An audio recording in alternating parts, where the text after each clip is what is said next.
and welcome to Wednesday Debate Live. I'm Taghreed Hussein and I have the pleasure of your company for the coming hour, where we will be reading together the main headlines of the day and also reading through a very important topic, 7 years of achievements of His Excellency President Abdel Fattah al-Sisi in foreign policy. We'll be talking on this edition of how throughout the reign of His Excellency the President swore to God to uphold the Republican system and to respect the Constitution and the law. He assumed office at a time that was full of variables and conflicts locally as well as regionally and internationally. He managed to rebuild and to upgrade Egypt's foreign relations. And ever since that time, Egypt has leaped forward with President Abdel Fattah al-Sisi in charge of unprecedented heights in different domains. Well, tonight we'll be celebrating 7 years of achievements in one of the very crucial files in the country. Tonight we'll be shedding light on Egypt's gains in foreign policy and in foreign relations. Throughout the past 7 years, Egypt has been keen of opening continuous lines of communication with the different international parties and had managed also to chart strong relations with the major powers, the United States, China, Russia, Japan, as well as the EU. Egypt also confirmed the move in its traditional Arab as well as African circles with keenness to strengthen and bolster its relations and sense of partnership with the outside world. Having all the honor to discuss this topic tonight with His Excellency Ambassador Mohamed Oraby, former Minister of Foreign Affairs. Your Excellency, thank you so much for coming to Nile TV International. Thank you very much for having me. It's always an honor, Your Excellency. And with Minister Oraby, we'll be discussing further more concerning, as I said, the gains of Egypt's foreign policy during the reign of His Excellency President Abdel Fattah al-Sisi. And before talking about the topic, let us take more concerning the highlights of the day, reading the top stories in the news, where Minister of Foreign Affairs Sameh Shoukry headed to the Sudanese capital Khartoum on Wednesday for the consultations on the Grand Ethiopian Renaissance Dam Gerd. Shoukry was accompanied by the Minister of Water Resources and Irrigation, Mohamed Abdelati. And according to the Foreign Ministry, Shoukry and Abdelati consult with top Sudanese officials on various issues of common interest, from which Gerd comes on the top. The visit is coming among the ongoing efforts in order to strengthen the strategic relations that unite the two brotherly countries. It is worth mentioning that Egypt and Sudan have been negotiating for almost a decade now with Ethiopia to reach a legally binding and a comprehensive deal on the Gerd's construction, which Addis Ababa started on the Blue Nile in 2011. Meanwhile, Ethiopia intends to start a second filling of the Gerd on the 22nd of July, a unilateral move that has been rejected by both downstream countries, Egypt and Sudan, describing it to be a clear violation of international law that threatens regional security and peace. Your Excellency, the President has always been keen to clarify the fact that we need to reach a legally binding agreement on the Gerd in order to safeguard peace and security in the whole Horn of Africa. Mm-hmm. Yes, I agree with you. Actually, President Sisi, since his arrival to the presidency, he put a very simple formula or equation when he said that the right to live and the right to develop your country, which means that Egypt has the right to maintain its life, and in the meantime we are not against any kind of development for the Ethiopians by any means. So I think President Sisi, since this formula, he showed that he strictly adheres to the principle of dealing with this matter in a peaceful manner, and that's why he is always advocating the idea that we should conclude a new agreement to manage the water. The most important issue now is how to manage the water in the future. But I think the Ethiopians are still, adamant not to confess, or let us say, to agree to sign such an agreement with Sudan and Egypt. But I think we will continue our efforts in order to convince them to sign this binding agreement. And I think we reached the point that the international community should be involved and even, let us say, urge the Ethiopians to be more forthcoming in order to achieve, this point, which is the agreement. Because President Sisi also was so clear when he said that avoiding the idea of having this agreement, it means that we are increasing tension in the Horn of Africa, and this will have a sort of ramification on the situation on Africa at large, and in the meantime it will increase tension between some African countries in a very sensitive area, which is the Horn of Africa. Yes, definitely. And also the sense of coordination has been there with the African countries, with African nations throughout. And since Egypt has achieved a lot during its chairmanship of the African Union, and the coordination and the consultations between President Sisi and African leaders are non-stop. And the contribution also to the GERD issue as well. Well, I think today it was a sort of, a significant step by the Egyptian president when he called the lady president of Tanzania. Yeah. And he showed that he is willing to continue, the cooperation with Tanzania in building the new dam of Nyerere, Julius Nyerere. So Egypt is not against the development of the African countries, but on the contrary, we are keen to help them, and we are keen to provide them with the technical assistance and many other things. So I think the call today, it was a very clear manifestation that Egypt in that process, and as I said, Egypt still adheres to the principles of the AU charter, because the charter of this big organization, which unfortunately hosted by the Ethiopians in Addis Ababa, I think it always, urged the African countries to act in a peaceful manner and raise the idea of friendship and cooperation between the African nations. But unfortunately, the country which hosted, the headquarters of this important organization is not adheres to the principles of the AU Charter so far. Yes, as Your Excellency have mentioned also that the reaction of world countries has been really supportive, and the international community should take a high time that it would take its role to support the Egyptian stance. So far, actually, the international community is a little bit reluctant, to show its, I would say, support to the rights of the Sudan and Egypt, and even with the problems of the Tigray province, I think the international community also was a little bit, also reluctant to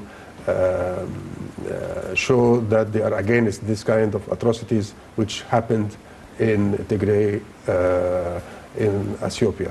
So I think the international community should adhere also to the principle of cooperation, and in the meantime that Egypt is adopting a very, let us say, clear policy in this regard, and they should be in the side of the Egyptians and the Sudanese in this question. We are not against the dam itself. We are against that they will control the flow of the water without any consideration to the needs of Sudan and Egypt. And it is not just the needs, but the water, it should be managed. You cannot just tell a country you will control the flow of this water, and then the downstream countries, they don't know the plan of the Ethiopia, what will happen each year.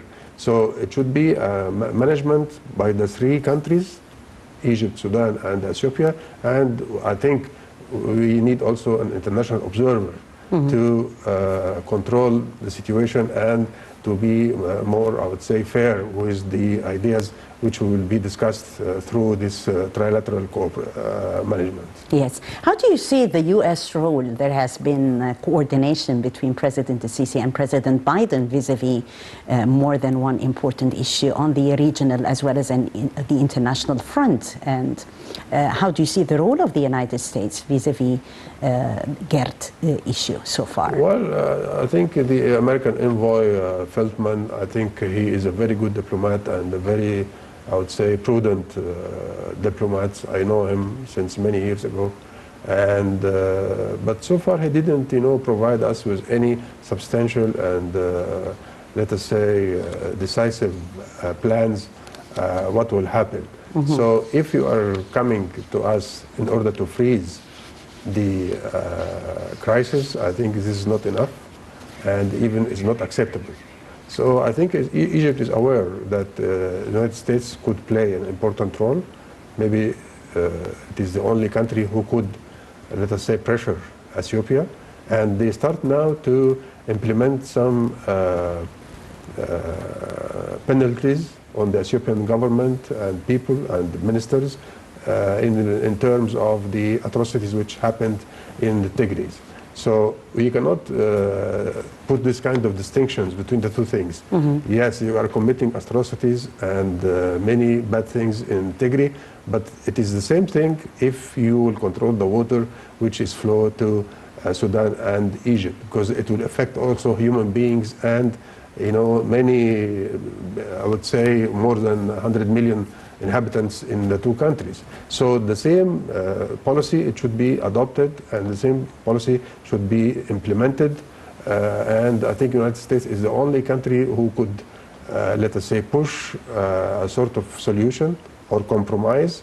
And in the meantime, they should be more active in this crisis, not just come to visit the countries and to have fact-finding missions and that's it. No, yes. I think you should provide us with a clear plan and roadmap how you will be indulged in that problem in the near future, because time, of course, is against us, not in favor of Egypt and Sudan. So I am urging the administration to be more active, more precise, more, I would say, considering the views of Egypt and Sudan in that regard, because it is a very important issue. And as I said, Egypt starts now to assume its pivotal role in the region, not just in Africa, but also in the Middle East. So I think stability in Egypt is so important in order to give Egypt the strength to be one of the central power in our region in order to tackle all these thorny issues which we are now having in the Middle East.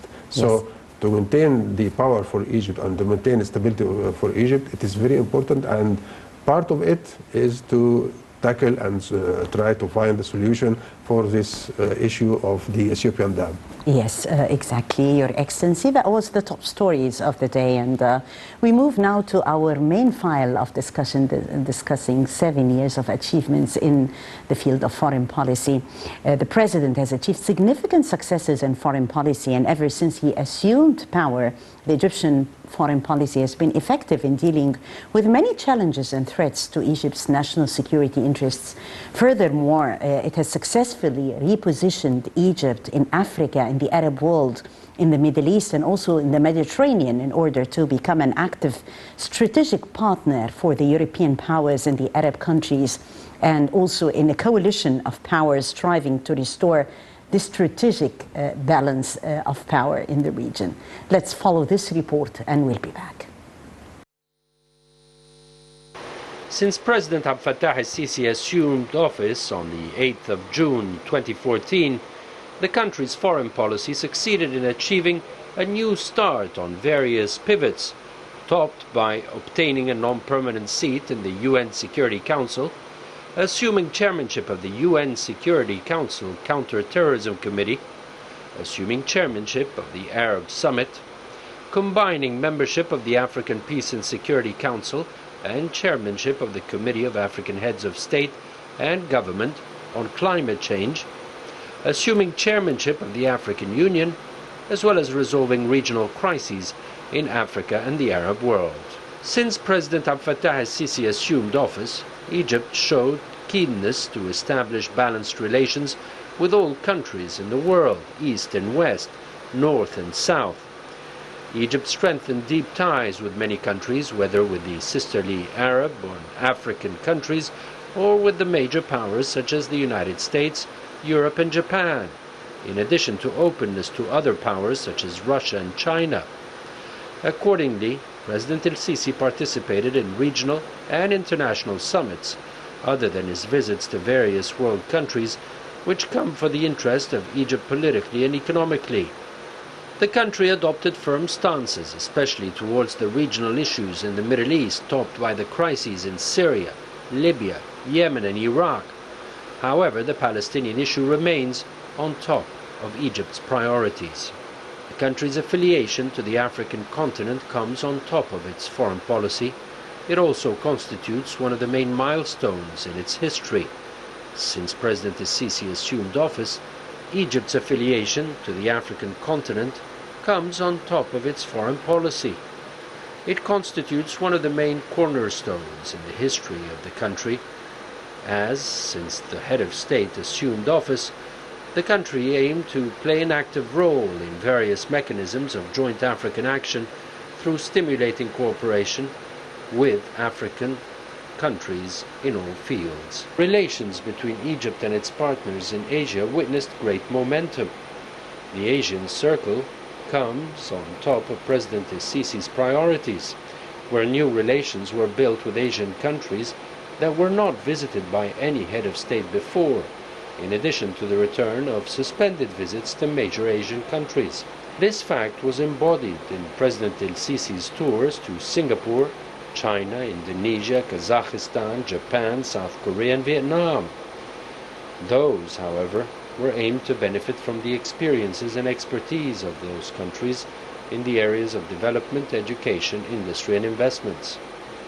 The Egyptian-European relations witnessed strong momentum at the bilateral level through President el-Sisi's visits to Germany, Italy, Britain, France, Russia, Hungary, Portugal, or at the multilateral level, including the mechanism of tripartite cooperation with Greece and Cyprus. Egyptian-American relations witnessed significant developments as well, since the Egyptian-American coordination represents an important part in the strategy of cooperation in different issues and files, especially regarding the most important files in the region, namely the international terrorism, terrorist organizations, and extremist ideas that have been developed in the conflicts. 7 years after President Abdel Fattah el-Sisi assumed leadership, Egypt's diplomacy sustains its efforts for the advancement of the nation and protection of its interests. مصر فيها 100 مليون، مصر كمان مساحتها 1,000,000 كيلومتر مربع. بس في حجم ضخم جدا من الأراضي احنا مش عايشين عليه.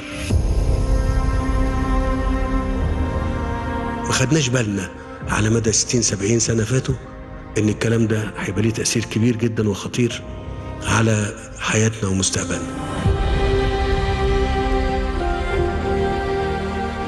لكن احنا مش سايبين لا القاهرة ولا اسكندرية ولا بورسعيد ولا المحافظات، بنتحرك في كل القديم والجديد مع بعض عشان يليق بينا ويليق بالمصريين يعني.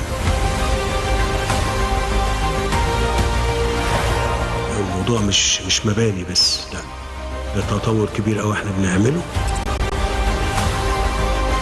فأرجو ان احنا نستعد مفكرين مثقفين فنانين. هذا الحدث الكبير ميلاد دولة جديدة بافتتاح العاصمة الجديدة. ميلاد دولة جديدة. إعلان جمهورية تانية.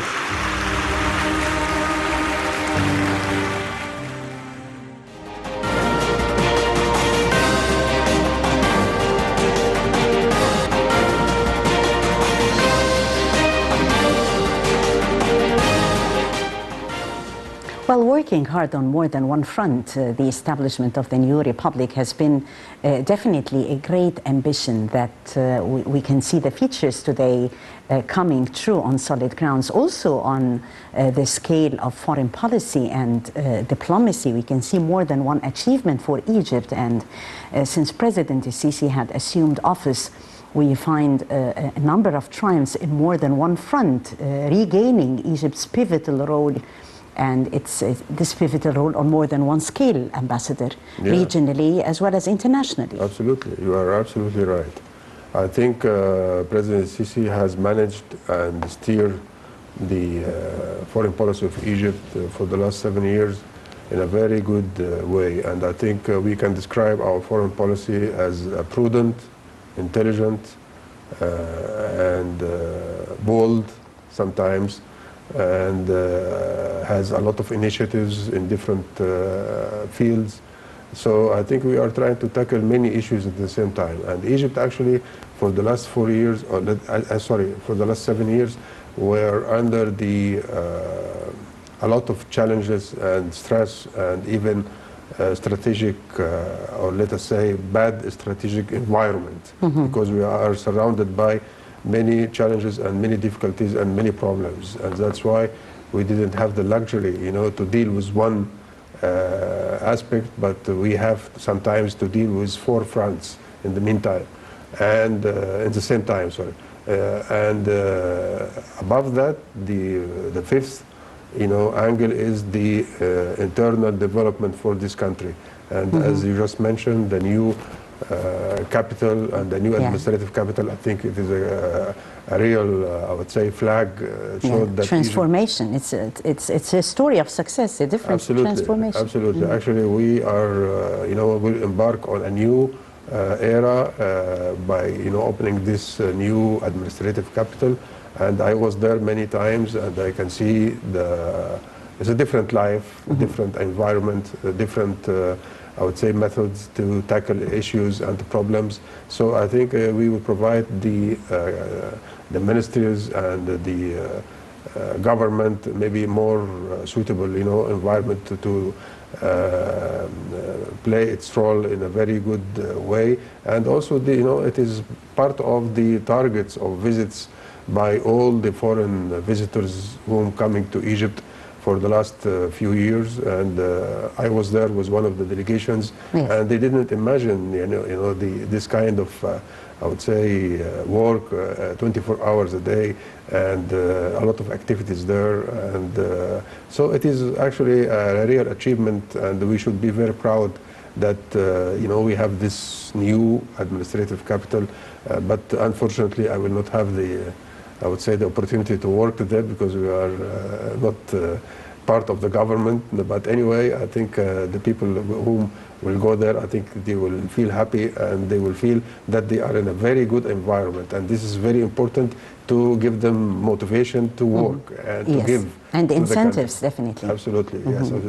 Lots of incentives, Ambassador, concerning the foreign investors to come and to share with ideas and to share with different partnerships with Egypt on more than one front. Yeah, I think it will be a very good, I would say, publicity to the Egyptian investment environment, and I agree with you that it might be a very attractive for different types of investors from the Arab world and from Europe and Japan and many other places, China and the United States also.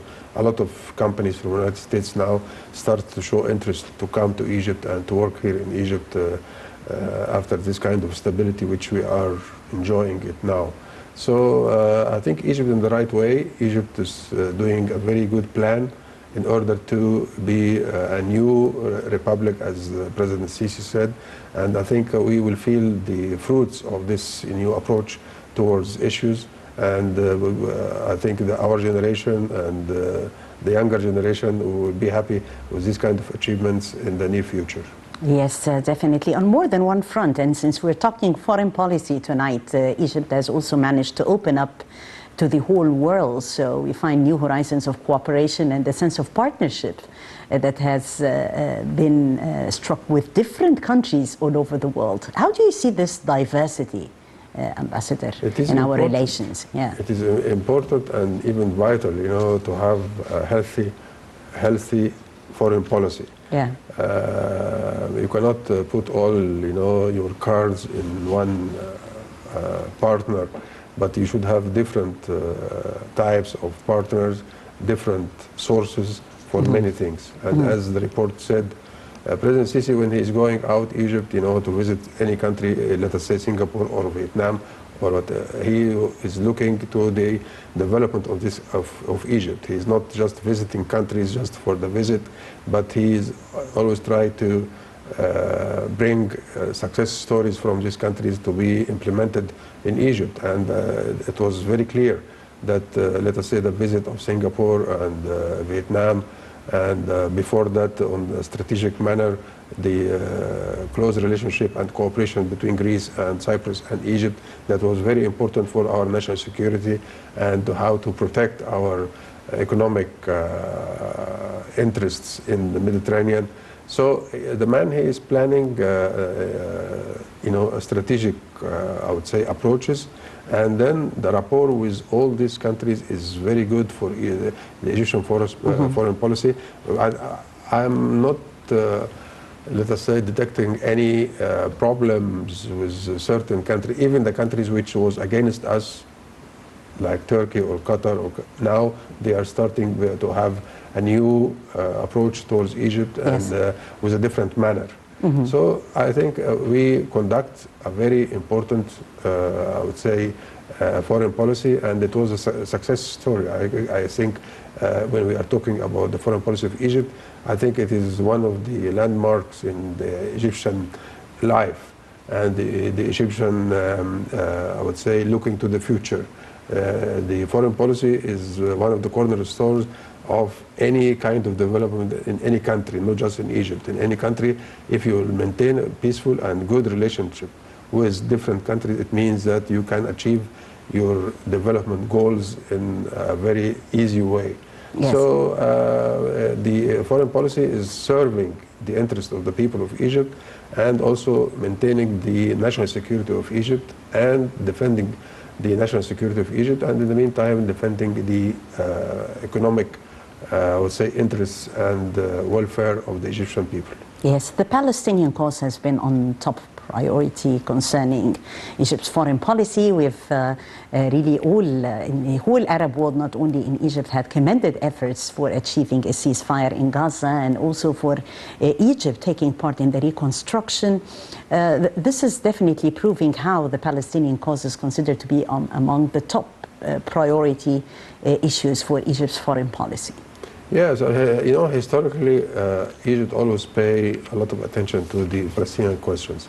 But the last approach, I think it was, let us say, using new methods. Because, we are,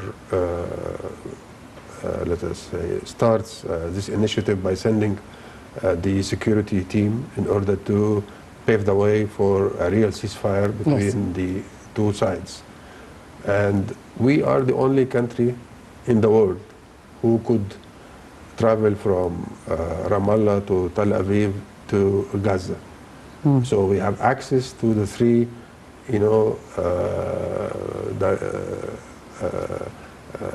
points of this crisis. Yes. And we can deal with Hamas, with the Palestinian Authority, and of course the Israeli government also. So, and we proved that. So, and then we moved to another issue, which is the reconstruction of Gaza. And then we moved to another step, which is the reconciliation between the Palestinian, the mediating efforts. The mediating efforts. And I think this Saturday, I think we will have a meeting for different tribes or different groups of the Factions, Palestinians, or factions. So Egypt is moving in a very good way, systematically, with a lot of logic, and we cannot, jump from step to step, but we are doing what I said strategically. It is, you are paving the way for the next step, because you cannot start a reconstruction of Gaza without having this kind of conciliation between the Palestinians. And in the meantime, we don't have the opportunity to enter Gaza without having a sort of ceasefire, and even strong and solid ceasefire between the two sides.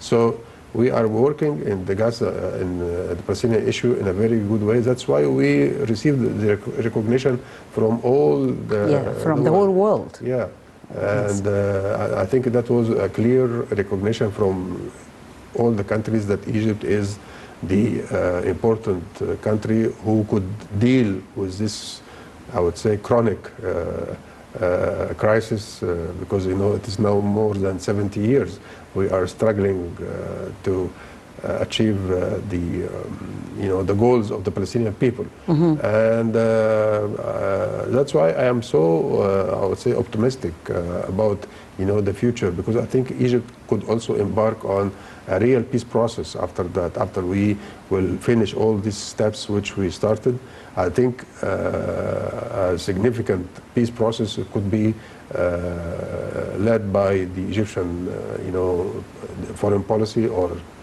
leader, and I think the whole world will follow, our steps in that regard. And the most important issue that we are enjoying the support of different countries in the world, United States, Russia, China. So if you will start a real peace process, it means that you will gain international support from different quarters, which is so important to urge Israel also to be part of a serious negotiation with the Palestinians, because the Israelis, so far, they are not keen to proceed with a real negotiation with the Palestinians. So the international community could play this role to push the Israelis to be more forthcoming in that regard. Yes, more than one dossier actually, and of course the triumph concerning the Palestinian cause has been on top of the list, but also Egypt respecting the unity and sovereignty of Libya and its territorial integrity. This has been also very important, the non-interference in Libya's internal affairs, and we have more than once asserted this stance. Yeah, I think Libya is part of our national security, and that's why we paid a lot of attention how to tackle, the issue there. And I think one of the main problems now is the foreign fighters or the foreign terrorists or foreign groups, which is they are now prevailing, in different parts of Libya. And Egypt was, aware that, this problem will be part of the prolongation of the crisis itself, because you cannot start a real process with the presence of those people in Libya or in Tripoli in particular. So Egypt, that we will always advocate the idea that we should gain a sort of withdrawal from all these troops from Tripoli, because they will hinder any kind of efforts which could lead to a peaceful solution between the Libyan sides. Also, in the strategy, Egypt was keen to play an important strategic role, because we used diplomacy and also deterrence. Yes. And that's why we had a successful approach in Libya. Without diplomacy, you cannot show your deterrence. Without deterrence, you cannot play diplomacy. So Egypt used the two sides or the two wings in a very important manner, and I think this will be part of, let us say, some strategic studies in the future to see how the Egyptians, they were keen to put, let us say, the Cairo Declaration, and then the Parliament of Egypt gave the mandate for the president to send troops outside the border, and then we have this meeting for the leaders of the tribes of Libya, and then we had the maneuver of Al-Hasm maneuver, which showed that we are able and ready to act. So this kind of combination, I think it was so important to stimulate, the international interest to be part of the solution also.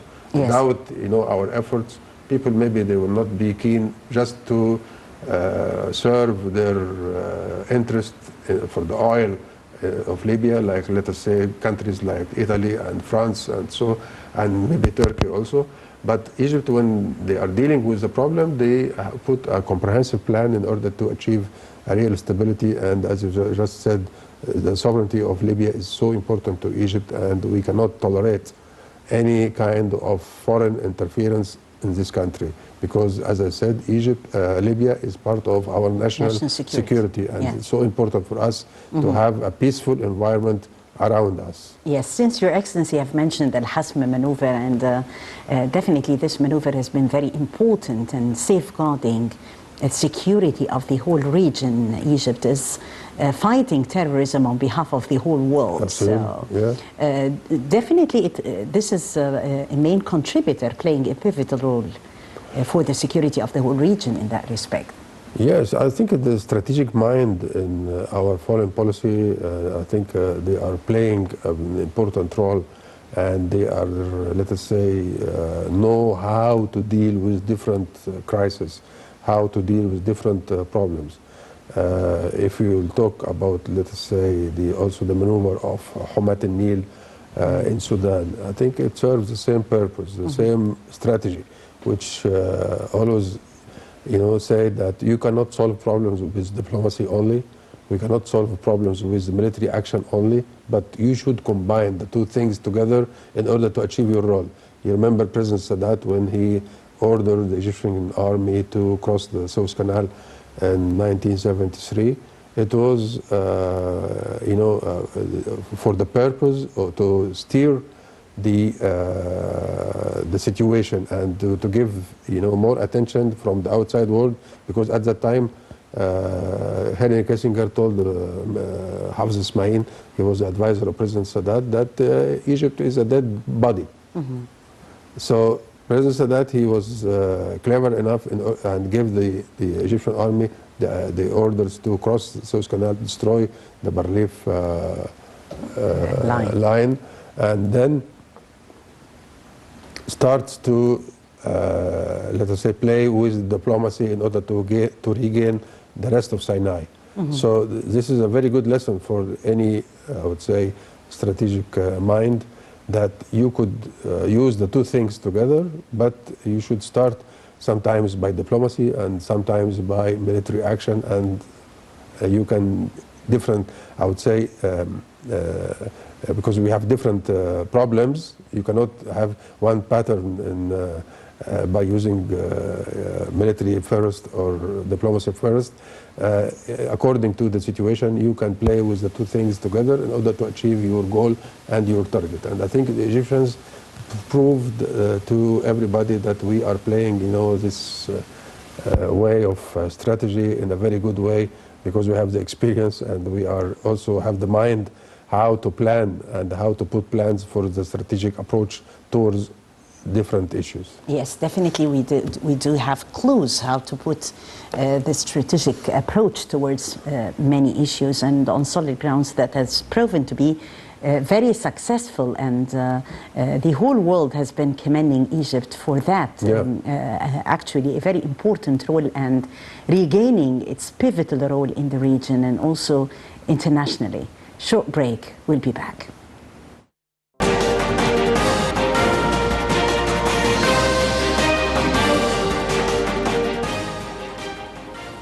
As we've seen in the promo, that the idea was not only fostering relations and promoting Egypt's vision with the outside world, but Egyptians and building the human capital, the Egyptian came first, as has reflected the human side of the president. Yeah, that is very important. And we now in the international politics, or let us say the political science, they start now to deal with this subject.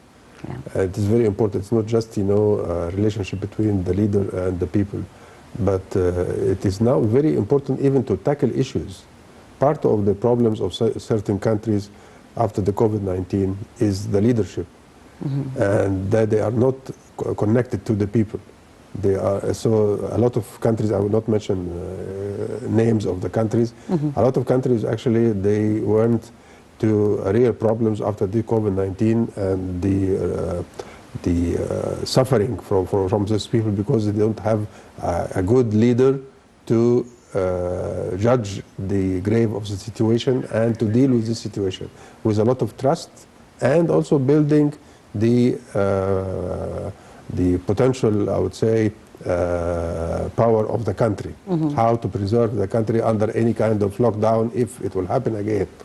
So what is going on now in Egypt is, a sort of implementation to the new political science, which is dealing with that one of the important factors for any advancement for any country, the leadership, how the leader will tackle things, how the leader will mend this kind of relationship with the people of the country, and how he can build trust. Confidence building measures. Yes, absolutely. This is very important now for any leader. So I think Egypt is, in this angle is, I would say, witnessed a lot of progress, and I think we have trust and confidence for our leader, and in the meantime, he is also confident that the people of Egypt could bear the responsibility under any kind of restrictions, under any kind of problems or hardship. So this kind of mutual, I would say, or change the trust between people and the leader, I think is very important now in the new political science after the COVID-19. COVID-19 changed a lot of things socially, economically, and also in the political science. Yes.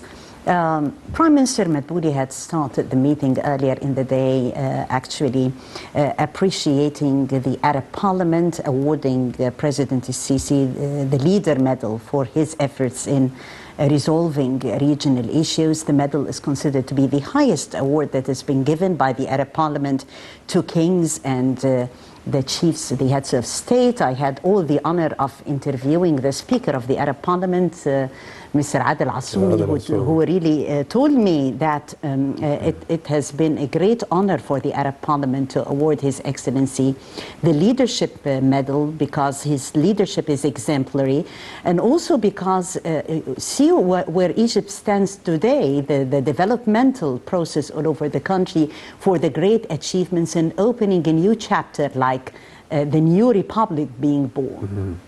Yeah, I think we already entered a new era for the Egyptian state or country, and I think this kind of award from the Arab Parliament, it is a real, I would say, recognition that the Arab world and the people of the Arab world, they are recognizing our leader as a very good example how to lead a country, how to build or to rebuild a country, how to rebuild a new republic, how to tackle different issues in the same way with the same attitude and very forceful manner, how to pay attention to different problems, and in the meantime he is always keen to have this kind of direct contact with the Egyptian people, and this is also one of the responsibilities, and it is not easy, by the way, for the leader to listen to everybody and listen to every problem and try to put solutions for all these problems. But the man, he can do that,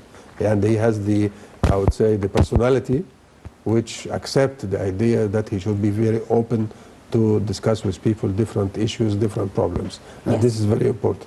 Yes, definitely. Well, Egypt had achieved successes on more than one front. Well, we are looking forward to the top stories. I thank you very much, Your Excellency, Ambassador. Thank you for having me. Mohamed Oraby, who His Excellency, the former Minister of Foreign Affairs, for speaking exclusively on Wednesday Debate Tonight Live. Thank you so much, Mr. Ambassador, Thank you. for coming. Thank you very much. And always adding value, Your Excellency. Oh, thank you. Thank you. And thank you, dear viewers, for joining us. That was Wednesday Debate coming to you live from Cairo. And I'm Taghreed Hussein, thanking you all for watching.